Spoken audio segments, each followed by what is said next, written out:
कराची में कौमी इदारा अमराज क़ल्ब में मुबैना बेकायदगियों के खिलाफ महकमा सेहत सिंध हरकत में आ गया है। सूबाई वज़ीर सेहत डॉक्टर अज़रा पेचोहो ने इदारा अमराज क़ल्ब में अरबों रुपए की बेकायदगियों की इंक्वायरी के लिए कमेटी तश्कील दे दी है।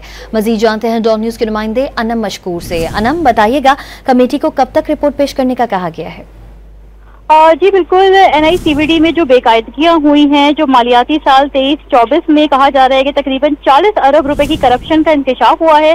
इस हवाले से जो है सिंध गवर्नमेंट के महकमा हेल्थ डिपार्टमेंट ने, महकमा सेहत ने एक्शन ले लिया है और इस हवाले से एक कमेटी की तश्कील दे दी है।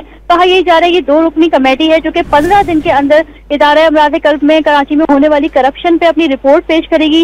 साथ साथ जो है डायरेक्टर जनरल ऑडिट ने भी जो है सरबराह की नाअहली और करप्शन की निशानदही करते हुए इंकशाफ किया है कि तकरीबन साल 2023-24 में तकरीबन 40 अरब की करप्शन हुई है। ये करप्शन के बारे में अगर हम तफसीलात में जाएं तो ये अद्वियात और तिबी आलात की खरीदारी, ठेकेदारों की मशकूक अदायगियों, मनपसंद अफराद को नवाजने के हवाले से ये करप्शन है। इसका जो बताया जा रहा है बुनियादी तौर पर भी जो इनिशियल सामने आए हैं अदद-ओ-शुमार, उसमें यही कहा जा रहा है कि तकरीबन 40 अरब रुपए की करप्शन है और इसकी इंक्वायरी रिपोर्ट तकरीबन 15 दिन के अंदर अंदर जो है हेल्थ डिपार्टमेंट को भेज दी जाएगी। जी अनम मशकूर, अपडेट करें थी, आपका शुक्रिया।